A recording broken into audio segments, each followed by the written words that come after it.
जगदीश चंद्र माथुर।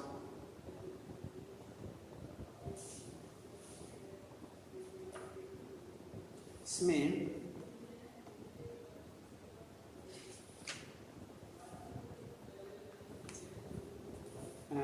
सबसे पहले हम देख रहे हैं थोड़ा जगदीश चंद्र माथुर जी जो हैं इनका थोड़ा जीवन, संक्षिप्त जीवन परिचय।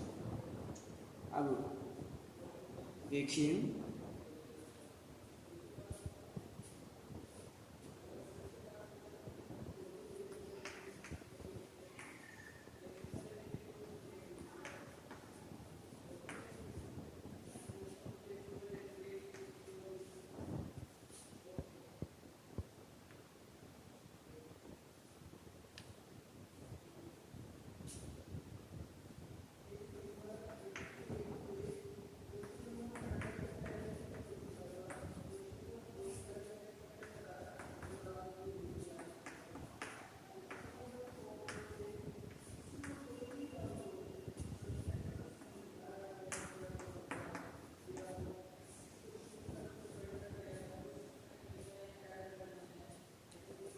इसमें सबसे पहले हम देख रहे हैं लेखक परिचय, उसके बाद पाठ परिचय और बाद में पाठ सारांश। शीर्षकों के माध्यम से देखेंगे तो सबसे पहले हम इसमें लेखक का जो परिचय है उसके विषय में बात करते हैं। सुप्रसिद्ध नाटककार जगदीश चंद्र माथुर का जन्म सन 1917 में उत्तर प्रदेश के खुर्जा में हुआ था। इनकी शिक्षा इलाहाबाद विश्वविद्यालय से हुई थी। बचपन से ही नाटकों में रुचि होने के कारण स्कूल और कॉलेज के सांस्कृतिक उत्सवों में ये नाट्य लेखन, निर्देशन और अभिनय करते रहे। बचपन से ही इन्हें नाटकों में रुचि थी। यह इस रुचि के कारण ही इन्होंने स्कूल में और कॉलेज के सांस्कृतिक उत्सवों में, सांस्कृतिक कार्यक्रमों में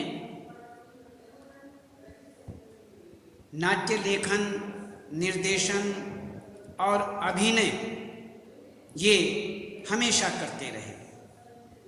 यही शौक आगे चलकर सृजन में परिवर्तित हो गया।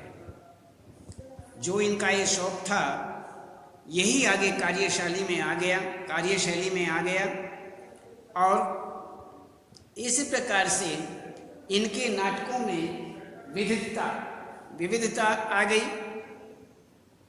ऐतिहासिक नाटकों के साथ साथ इन्होंने सामाजिक समस्याओं पर आधारित अनेक एकांकी और नाटक लिखे। एकांकी और नाटक, इन्होंने अनेकों एकांकी लिखे और नाटक भी लिखे। इनके द्वारा लिखे गए कुछ व्यंग प्रधान एकांकी बहुत प्रसिद्ध रहे। कुछ व्यंग प्रधान एकांकी बहुत प्रसिद्ध रहे हैं। तो इस प्रकार से इनका ये जीवन साहित्य से संबंधित इस प्रकार रहा। थोड़ा रचनाएं भी हम देखते हैं इनकी संक्षेप में। कोणार्क, दशरथ नंदन, शारदीया, पहला राजा, ये नाटक। भोर का तारा, ओ मेरे सपने, एकांकी संग्रह आदि, इनकी इस तरह की रचनाएं सामने आई। तो इसमें अब हम ये जो हमने बताया, इसके बाद हम देखते हैं पाठ का थोड़ा परिचय। पाठ परिचय देखते हैं। सुप्रसिद्ध नाटककार जो ये हुए हैं जगदीश चंद्र माथुर जी, इन्होंने रीढ़ की हड्डी एकांकी के माध्यम से, जगदीश चंद्र माथुर जी ने रीढ़ की हड्डी एकांकी का शीर्षक लिया है। रीढ़ की हड्डी के माध्यम से समाज में लड़का लड़की के बीच मौजूद भेदभाव को दर्शाया है। जो भेदभाव हैं उनको इन्होंने रीढ़ की हड्डी के माध्यम से ये दर्शाया है। आज भी लड़कियों के प्रति रूढ़िवादी मानसिकता चारों तरफ व्याप्त है। लेखक ने इस पर प्रहार करते हुए लड़कियों की शिक्षा को अत्यधिक महत्व दिया है। शिक्षित होकर वे आत्मविश्वासी और साहसी बनती हैं। वे अपने अधिकारों के प्रति जागरूक हो जाती हैं और अपना भविष्य अधिक अच्छी तरह संवार सकती हैं। अपना जो भविष्य है वो अच्छी प्रकार से वह संवारती हैं, संवार सकती हैं। वे अपने अधिकारों के प्रति जागरूक हो जाती हैं और अपना जो भविष्य है वह अधिक अच्छी तरह संभाल सकती हैं। लड़कियों को सजावट की वस्तु मानने वाले, जो लड़कियों को सजावट की वस्तु समझते हैं, मानते हैं, वे लोगों को, उन लोगों तथा दहेज के लोभियों को, जो दहेज के लोभी हैं, उनको शिक्षित एवं अपने अधिकारों के प्रति, शिक्षित और अपने अधिकारों के प्रति सचेत लड़कियां ही सबक सिखा सकती हैं, ये निश्चित है। तो इसी प्रकार से यहाँ पर ये बताया गया है कि हर प्रकार से यहाँ ऐसा कहते हैं। तो हम देखते हैं कि ये हुआ रचनाएं। अब हम इसके बाद यहाँ पाठ का सारांश देखते हैं और वह भी शीर्षकों के माध्यम से।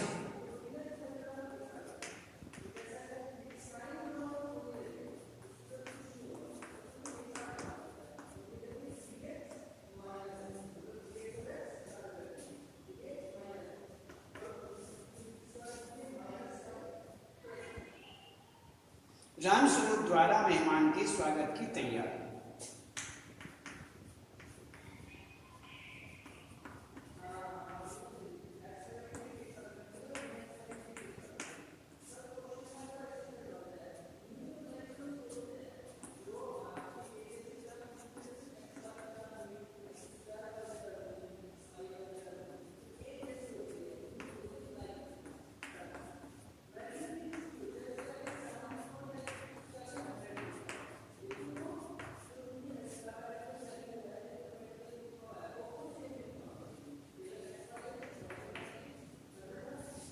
रामस्वरूप और प्रेमा की चिंता।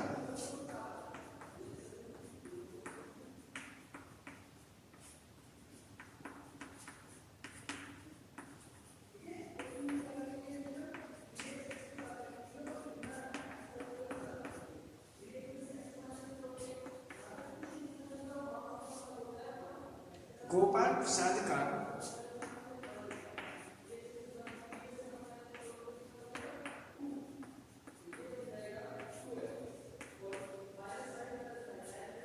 शंकर के साथ आगमन।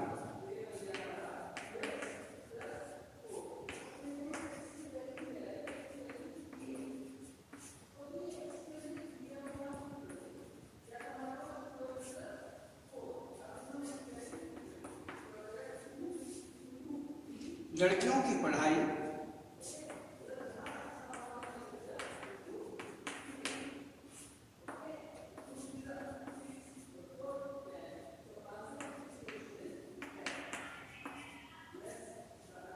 और खूबसूरती पर चर्चा।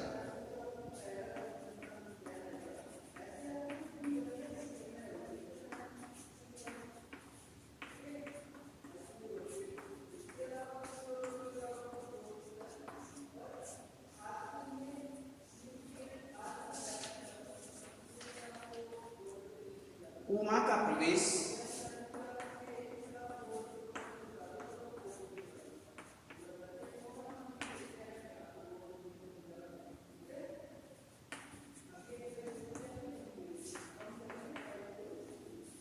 उमा की डांट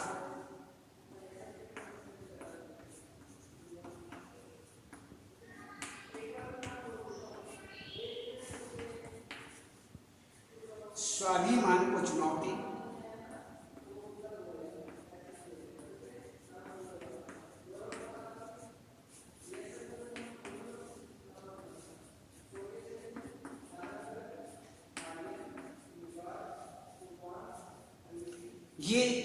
ये हुआ यहां पर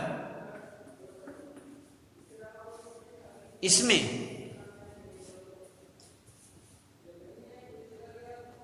कि सारांश के अंतर्गत शीर्षक राम स्वरूप द्वारा मेहमान के स्वागत की तैयारी, दूसरा राम स्वरूप और प्रेमा की चिंता, तीसरा गोपाल प्रसाद का शंकर के साथ आगमन, लड़कियों की पढ़ाई और खूबसूरती पर चर्चा, पांचवा उमा का प्रवेश, छठा उमा की डांट, सातवां स्वाभिमान को चुनौती। इस तरह से ये शीर्षक आए, इसके विषय में चर्चा करते हैं। सबसे पहले राम स्वरूप द्वारा यहाँ पर मेहमान के स्वागत की तैयारी। तो बाबू राम स्वरूप अपने नौकर के साथ मिलकर अतिथि कक्ष की सज्जा में सुधार करते हैं। नौकर चादर की बजाय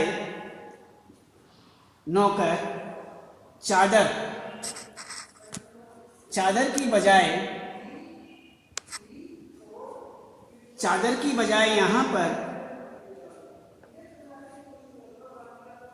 जो नौकर हैं चादर की बजाय धोती मांगता है, जिससे मालकिन प्रेमा गुस्सा होकर स्टेज पर पहुंच जाती है। स्टेज पर पहुंचती है। इसी प्रकार से यहाँ पर वह अब आगे कहते हैं राम स्वरूप और प्रेमा की चिंता। राम स्वरूप और प्रेमा की चिंता के अंतर्गत नौकर को चादर लाने का आदेश देकर प्रेमा अपने पति को बताती है कि उमा शादी के लिए जरा भी उत्साहित नहीं है।